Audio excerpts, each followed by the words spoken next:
Taoiseach, it's going to be many, many months before we could get the population vaccinated, and until that time, and indeed maybe beyond, the front line against COVID remains in our hospitals.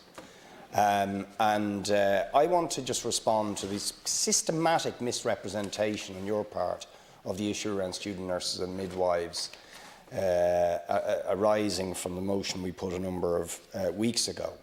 So let's be absolutely clear what's at stake and try and answer directly what the student nurses and midwives are asking for.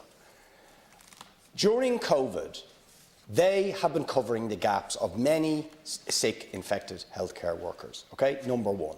They should be paid for that.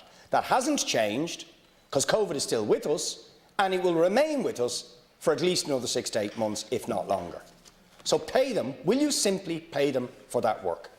Because they're doing the work and all the amount of denial in the world won't change that. That's number one. Number two, in terms of the ongoing situation. And they will tell you, I haven't met one nurse who said their education was ever protected on the degree programme. Not one. What they said is, we've always worked. Always.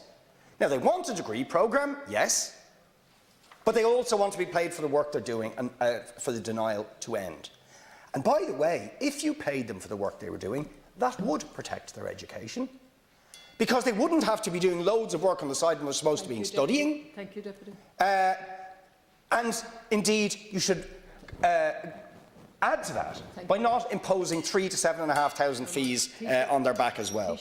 I dealt with student nurses earlier, and I'd say to you again that, in my view, if you're on a 9-week placement in first year, you should not be involved in you shouldn't have to work for 13-hour roster, and you cannot protect the clinical placement if you're working flat out.